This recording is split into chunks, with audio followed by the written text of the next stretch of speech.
My father disinherited me, claiming I neglected my disabled sister. Still, I had truly sacrificed my own entire childhood for her. I hired a lawyer to end their control.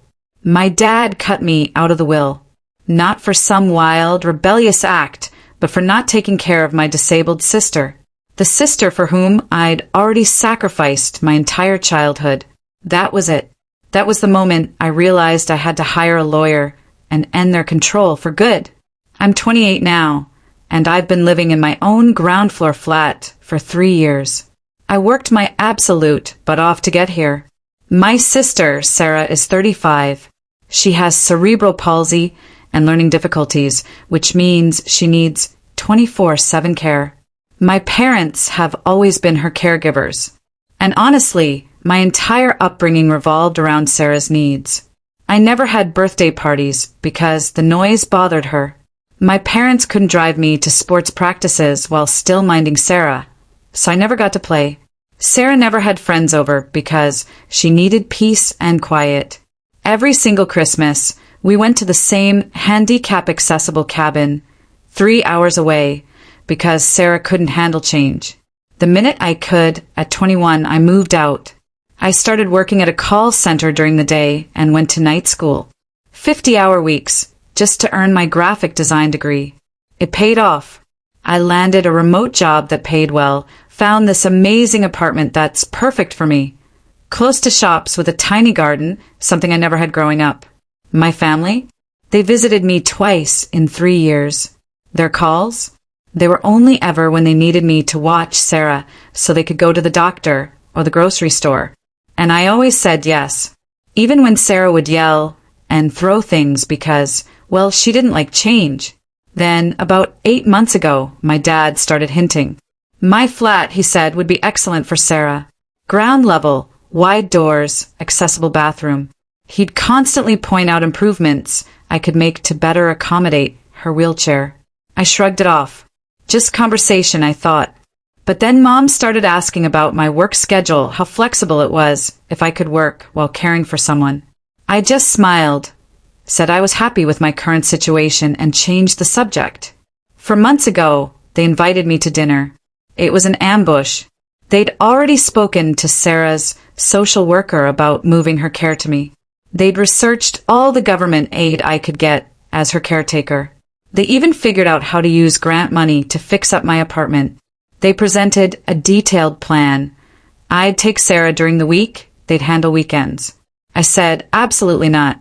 My mom started crying about how tired they were, how they'd given up everything for Sarah, and now I had to help. My father? He accused me of being selfish, living alone in an apartment that could easily accommodate Sarah while they were suffering. I snapped. I told them I'd already sacrificed my entire youth for Sarah. No dance lessons, no sleepovers, no college trips. Everything revolved around her. They dismissed it. That's not the same, they said. You were a child then. You didn't understand sacrifice. Now you're an adult. You need to take responsibility. I walked out. I didn't speak to them for 4 weeks. And that's when their campaign began. They told all our relatives that I was abandoning my disabled sister. My aunt called, weeping, asking how I could let Sarah suffer. My grandmother said she was deeply disappointed in me. Relatives started posting on Facebook passive-aggressive rants about family responsibility and ableism, clearly aimed at me. Then they started bringing Sarah to my apartment without telling me. They'd just leave her at my door. Emergency, they'd say. The first time I let them in, I watched her for 8 hours before they reappeared. The second time, I called Adult Protective Services. They had to rush back and deal with a social worker. They were furious, but couldn't say a word with the social worker standing right there. Next, the guilt. They had Sarah call me, sobbing, saying she missed me and wanted to live with me. Sarah never spoke with such nuanced feelings, so I knew she was being coached. They sent me photos of Sarah looking miserable, with captions about how much she wanted her sibling. They even made a scrapbook of us as kids to prove our connection, even though in every picture I looked sad and Sarah was the center of attention. The final straw came when they contacted my employer. They told him I was needed for a family medical emergency and might need to take a long absence to care for my disabled sister. My boss, bless him, was understanding, but he was obviously concerned about my ability to keep up with my workload. I had to explain everything and assure him it wouldn't jeopardize my job. That's when I decided this had to end. For good. I spent an entire weekend at my kitchen table, laptop open, scrolling through lawyer websites, reading reviews until my eyes burned. I searched for family harassment lawyer and forced caregiving legal aid. Most lawyers had slick websites with stock photos.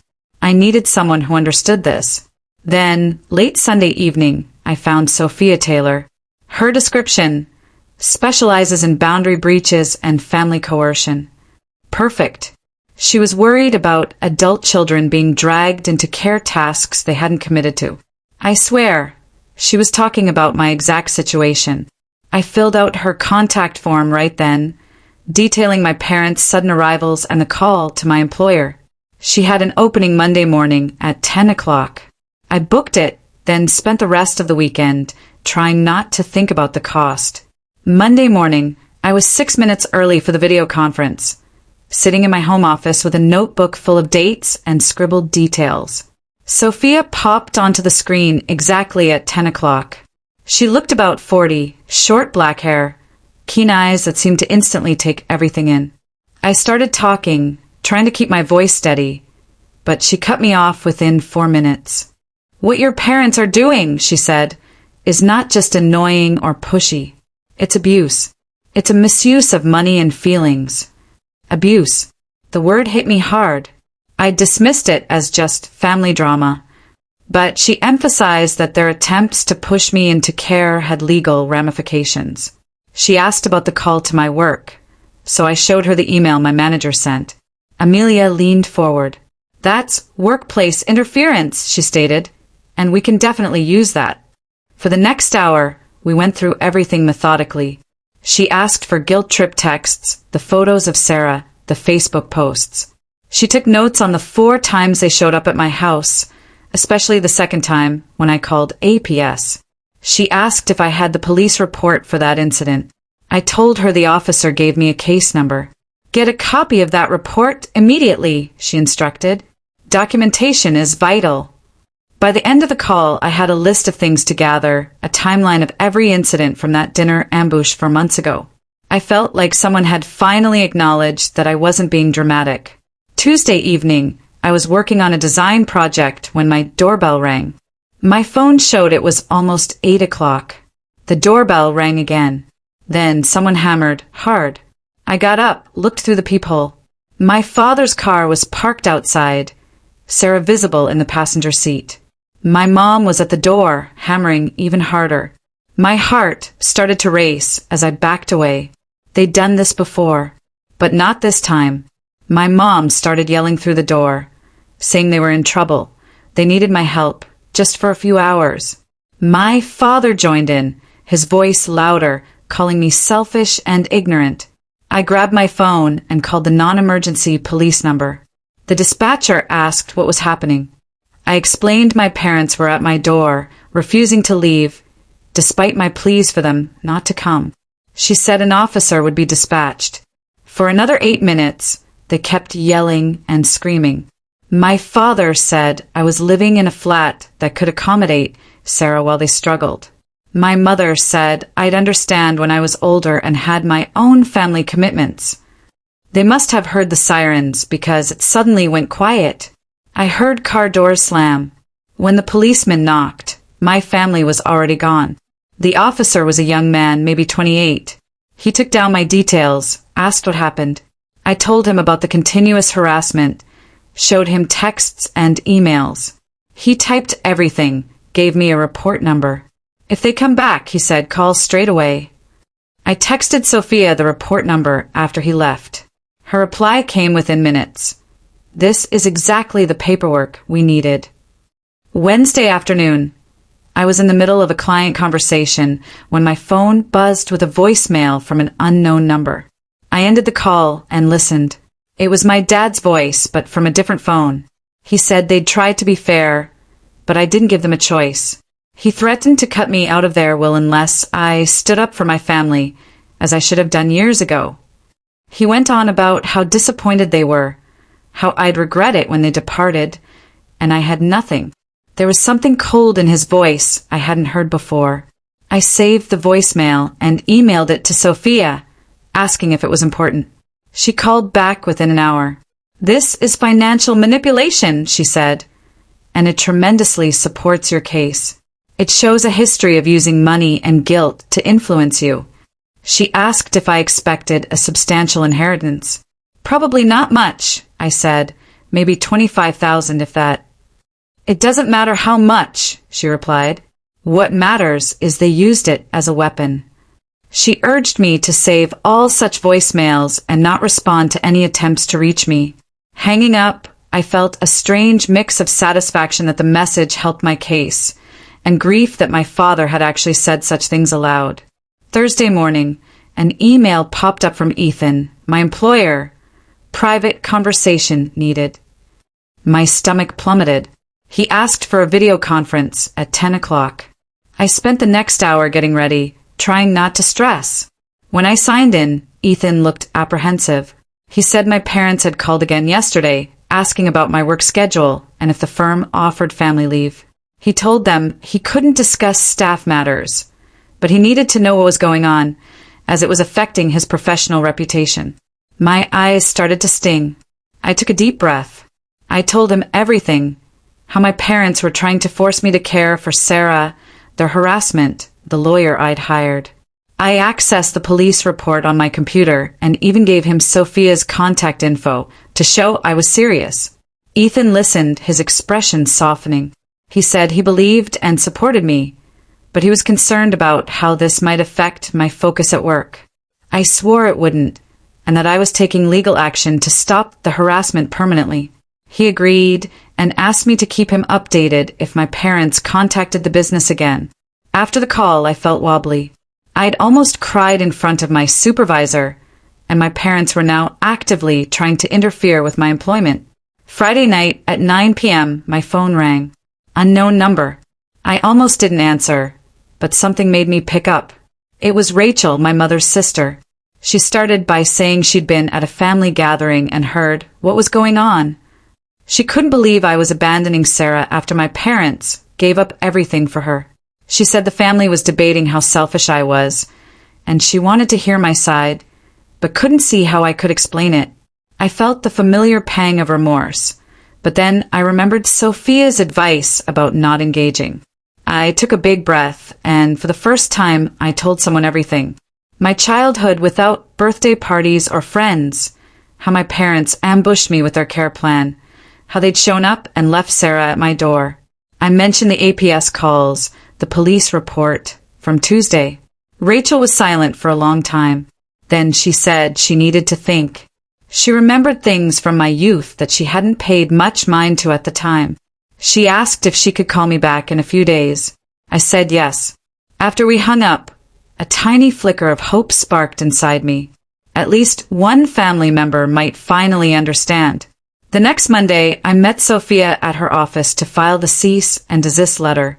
Her office was in an old downtown building with paneling, bookshelves crammed with legal texts. We sat at her conference table, and she showed me the letter. 2 pages long. It detailed every single incident of harassment. Uninvited visits, workplace contact, the social media campaign, financial threats. It demanded my parents stop contacting me, my employer, and showing up at my home. It outlined possible legal action, including restraining orders, if the harassment continued. Reading it made everything feel so real, so serious. Sophia asked if I wanted any changes. I declined. It covered everything. She promised to send it certified mail for proof of receipt. I signed the authorization, wrote a check for her retainer. Watching my savings take a hit was unpleasant, but it felt crucial.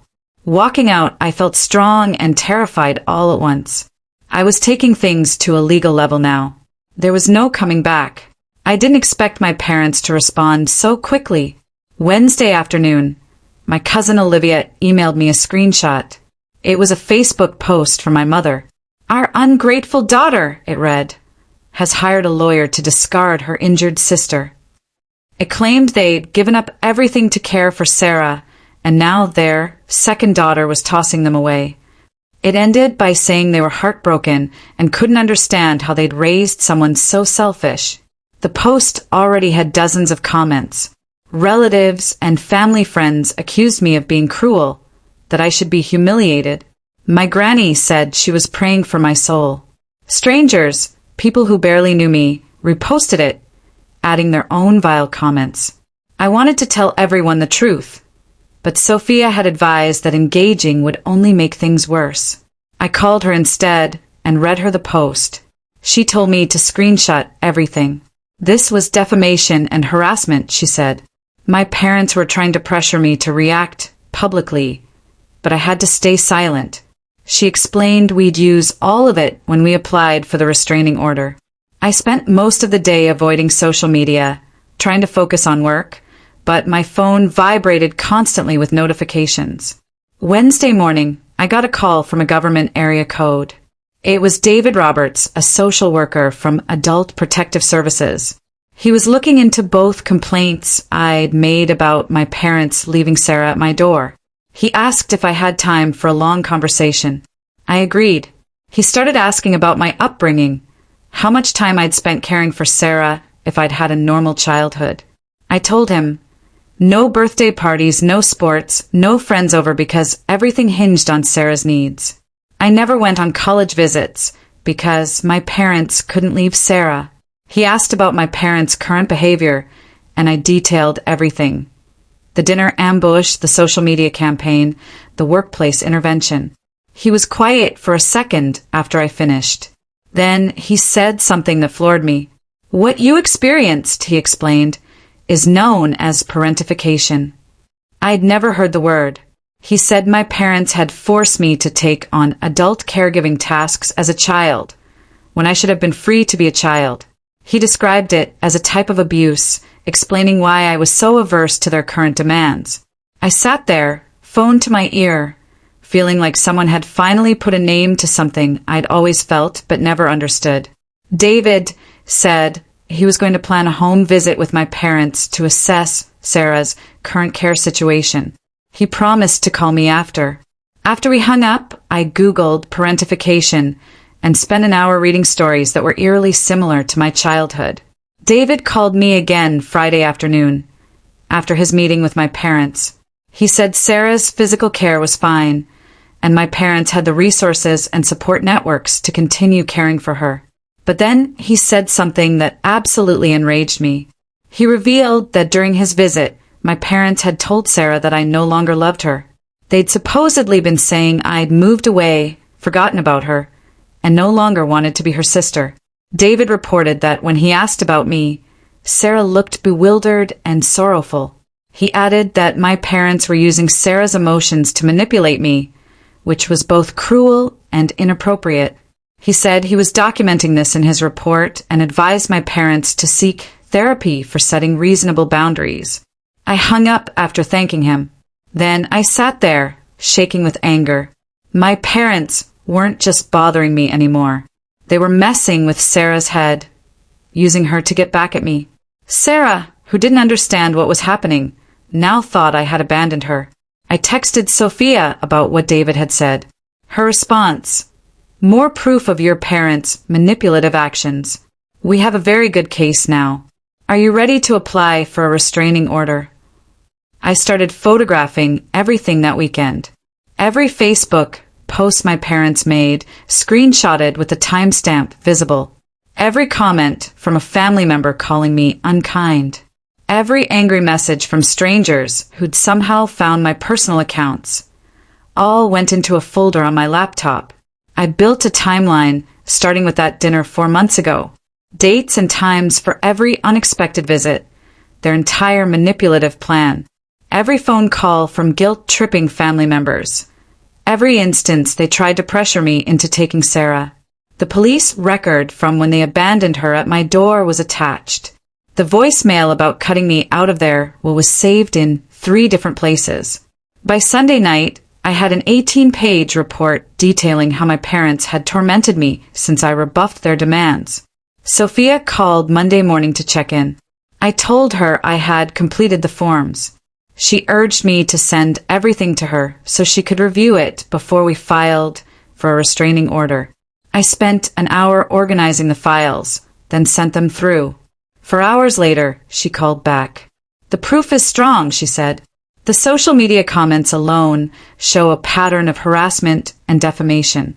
Add the job interference and physical intrusions, and our case is incredibly solid." We set an appointment for Thursday to file the paperwork. As I was working on a logo design for a client on Friday afternoon, my phone rang. It was Rachel. I almost didn't answer, thinking she was calling to yell at me again about Sarah, but something made me pick up. She started speaking before I could say anything. She'd been thinking about our earlier chat all week, she said. She'd even called David, the social worker, to ask about his assessment and what he noticed during his home visit. He briefed her about the parentification and how my parents had convinced Sarah that I no longer loved her. Rachel went silent for a second. Then she said, "I'm so sorry." She said she'd been to my house countless times as a kid and remembered how I never got to do anything normal. How every family gathering centered on Sarah's needs, but no one ever asked what I needed. She claimed the entire family had bought into my parents' idea that I would devote my life to Sarah, just as they did. And she had no idea how wrong that was until David revealed it to her. Then she said something that made me cry. She asked if I needed a character witness for any legal matters. She'd do it. She vowed to share the truth about what my childhood was like. I thanked her 5 times before hanging up, feeling as if I wasn't totally alone in this anymore. My doorbell rang on Tuesday night of the next week. I peeked through the peephole. My father was standing there, alone. He looked dreadful. His clothes were disheveled, and the black bags under his eyes showed he hadn't slept in days. I unlocked the door, but left the chain lock on. He asked if he could come inside and speak. I declined, but said I'd listen from where I was. He indicated that taking care of Sarah was making my mom's health worse. He said they didn't need me to take over totally. They just needed a little support. He looked so miserable standing there. I almost felt sorry for him. I told him there were professional care and respite programs that could give them breaks without putting all their obligations on me. His whole face changed. He grew upset. He claimed I was trying to cast Sarah away like rubbish. He said they'd taught me better than to desert family when things went rough. I just said, I already gave up my entire youth. I won't do it again. I closed the door while he was still talking. I met with Lily Benson for the first time on Thursday morning. Her office was in an antique house converted into a therapy clinic. She asked me to fill out paperwork outlining what brought me there, and then we spoke for almost an hour. I told her about Sarah and my parents, the relentless pressure, how I couldn't sleep anymore, how I kept checking my phone for another terrible message or a guilt-tripping call. She asked about my background, and I told her the same things I'd told David. No friends, no sports, no birthday celebrations. Lily said something that resonated deep within me. She said my guilt about Sarah wasn't rational because I was a child who had no choice in any of it. She said my parents were doing the same thing again, trying to hurt one daughter for the sake of the other.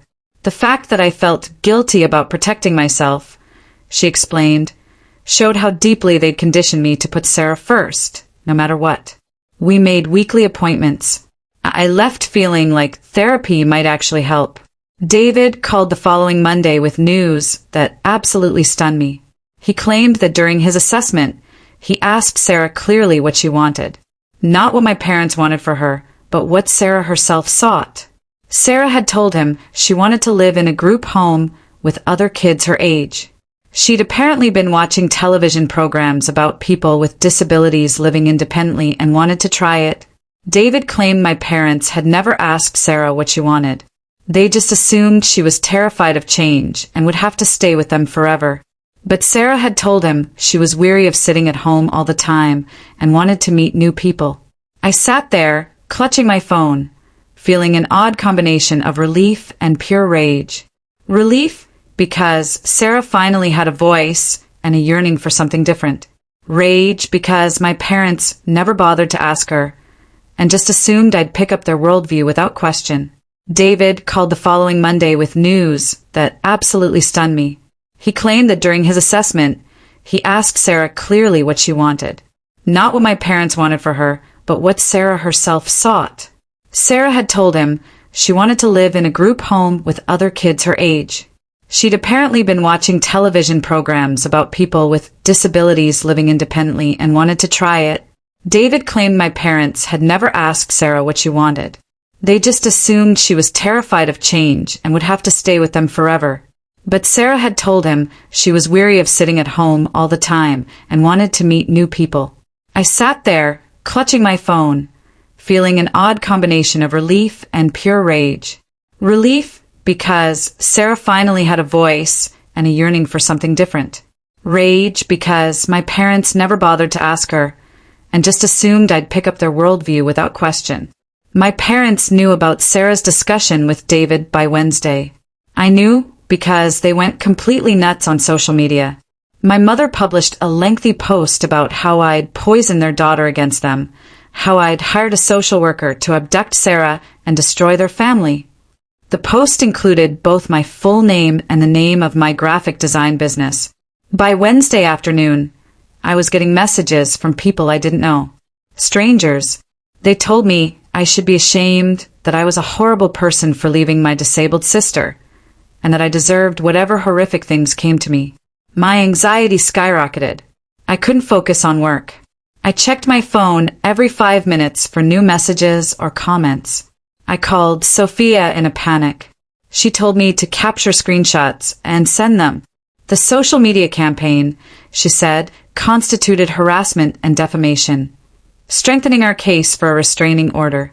My phone rang on Tuesday morning, an unknown number. It was the security guard from the building that houses my company's main office. He said 2 people were in the foyer wanting to talk to me. They claimed they were my parents. He said they'd identified the company's site online and driven over, despite the fact that I worked remotely from home. He asked if I wanted him to let them up. No, I said, tell them to leave. He said they were refusing, getting loud with him. I had to call building administration and explain that my parents were harassing me and that I was pursuing a restraining order. The manager handled it perfectly, but I felt a wave of guilt, like I was dragging all this family drama into a professional setting and making it everyone else's problem. The security guard called back 30 minutes later. My parents had eventually fled after management threatened to call the police. I met Sophia at the courthouse on Thursday afternoon to file the restraining order. I brought a folder that was over 4 inches thick. Screenshots of all social media posts and communications. The police report from when they abandoned Sarah at my door. Documentation of their call to my employer.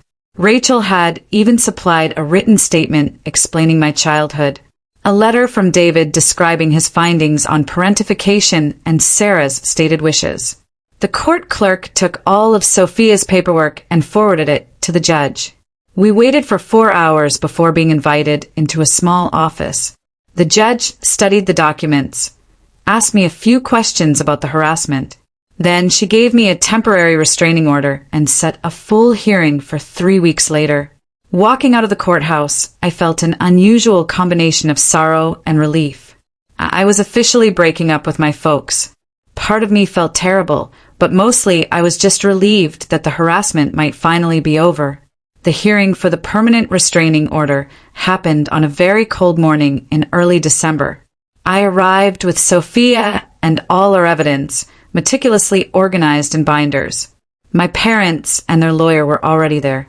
Their lawyer, some guy in a nice suit, kept staring at me as if I were the worst person in the world. He tried to depict me as spiteful, claiming I was trying to get back at my parents for asking for help with my disabled sister, that I was manipulating the justice system to dodge family duties. But then the judge started studying the evidence. She read David's testimony on parentification, how I felt compelled to be a caretaker as a child. She saw images of my parents exposing my personal information online, instigating harassment. She examined the record of them showing up at my workplace and calling my employer. She then inquired about Sarah's stated objectives and David's proposal for group home placement. When she was done reviewing everything, she looked at my parents. Her tone was firm. She said their conduct had been wrong and dominating. She argued they had no right to force their daughter to care for them or to bother her for establishing limits. She gave me a permanent restraining order right there. My parents weren't allowed to call me, visit my house, or come to my office. They had to remain at least 300 feet away from me at all times. Sitting in that courtroom, hearing the judge validate what I'd been feeling my whole life, made me want to cry with sheer relief. David contacted me the next week with updates on Sarah's transition. He said he was working with my parents and a group home placement expert to select the suitable institution. Sarah had visited 3 different places and especially loved one with younger residents and a range of activities. She was both afraid and enthusiastic about the transition. David added that she'd been taking orientation classes and spoke about having a roommate for the first time in her life. He mentioned Sarah asked about me during one session, and he told her that I cared for her but needed some space from our parents right now. Hearing that Sarah was genuinely thrilled about her move made me feel both joyful and sad. Joyful because she was now able to be independent and make friends. Sad because she should have had these chances years ago, instead of being kept at home because my parents thought she couldn't handle change. Sarah moved into the group home 2 days after Christmas, and I visited Lily, my therapist, every week until January because the whole arrangement made me feel so uncomfortable and confused. Some days, I felt incredibly relieved that the harassment had ceased, that I could finally live my life without checking my phone every 5 minutes for angry texts. Other days, I felt awful, as if I should have done more to help my parents, or found a middle ground that didn't result in a restraining order. Lily repeatedly reminded me that my remorse was unwarranted. She said my parents had trained me from an early age to feel responsible for Sarah's happiness and their anxiety, and just because that training was thorough didn't make it correct or fair. She reminded me of all the times I'd tried to create boundaries or offer alternatives, but my parents had always shut me down or manipulated me into backing down. In mid-January, I told her I kept thinking about all the years I spent caring for Sarah as a child, and I wondered if I was a bad person for not wanting to do it again as an adult. Lily looked at me. "You were never supposed to be Sarah's caretaker in the first place," she reminded me. "Children should not raise their siblings, and refusing to perpetuate an unfair cycle does not make you selfish or nasty." She helped me recognize that my parents' problems with control and martyrdom had nothing to do with me, and insulating myself from their dysfunction was healthy, even when others disagreed. Rachel contacted me in late January and asked if I wanted to meet for coffee at a cafe near my place. I was nervous. Despite her prior apologies, I was scared she'd tried to guilt-trip me again. But when I arrived, she poured us both drinks and immediately started talking about my mother's childhood in this calm, serious tone. She told me my grandmother was much like my mother, continually generating a crisis or emergency that made her the focus of attention, holding everyone else liable for fixing her difficulties. Rachel elaborated, when my mom was growing up, my grandmother would get sick or upset any time someone tried to do something independent, and the whole family had to drop everything to take care of her emotional needs. She was 18. My mother learned to be important and in charge by sacrificing everything. And now she was doing the same thing, converting Sarah's care into an unbearable burden that characterized her whole existence. Rachel remarked that this didn't explain how my parents treated me or justify their behavior, but it helped her understand why they couldn't see how unfair they were being.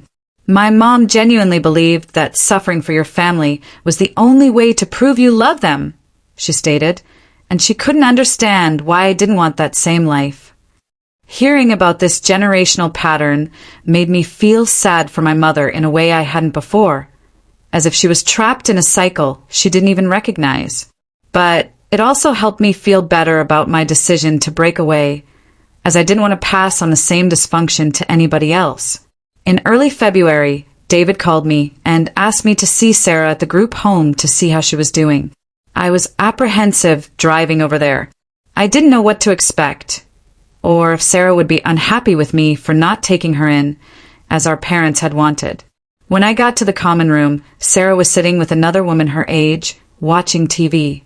When she spotted me, her face lit up. She turned around and started chatting excitedly about her roommate, the art class she was taking, and the staff member who had helped her learn to make her own breakfast. She walked me to her room and showed me how she'd decked it out with posters and pictures, pointing out everything she'd picked for herself, without anybody telling her what to use. She introduced me to 2 other staff members and proudly told them that I was her sister. This made my chest tighten.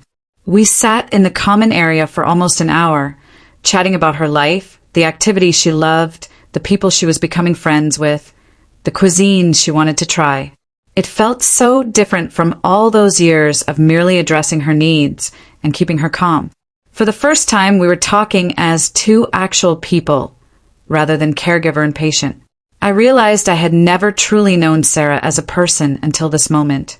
By early March, I'd fallen into a new schedule, visiting Sarah at the group home every other week, and having coffee with Rachel once a month to catch up. My parents were utterly withdrawn from my life, thanks to the restraining order. And frankly, most days I didn't think about them at all. I continued to see Lily every 2 weeks, because the guilt would still strike me hard on certain days, usually prompted by something strange, like seeing a family at the grocery store or hearing a song that brought back memories of my adolescence. On those days, I'd be grieved by the family disintegration and wonder if there was another way I could have handled it. But Lily kept going over the same facts with me, reminding me that I'd attempted boundaries, recommendations, and compromise before, and my parents had always responded with harassment and manipulation. She reminded me that I had worked very hard to make my own life, and that I should protect it without putting myself in danger again. Sarah was actually thriving at the group home, where she had alternatives, a feeling of community, and people who saw her as a capable adult rather than a lifelong child. I realized with a pang of bittersweet clarity that I could never have given her that kind of childhood, even if I had allowed my parents to move her into my flat and spent every day caring for her. The restraining order meant that I could finally relax and feel secure in my own life. And that, I understood, was a gift to both of us.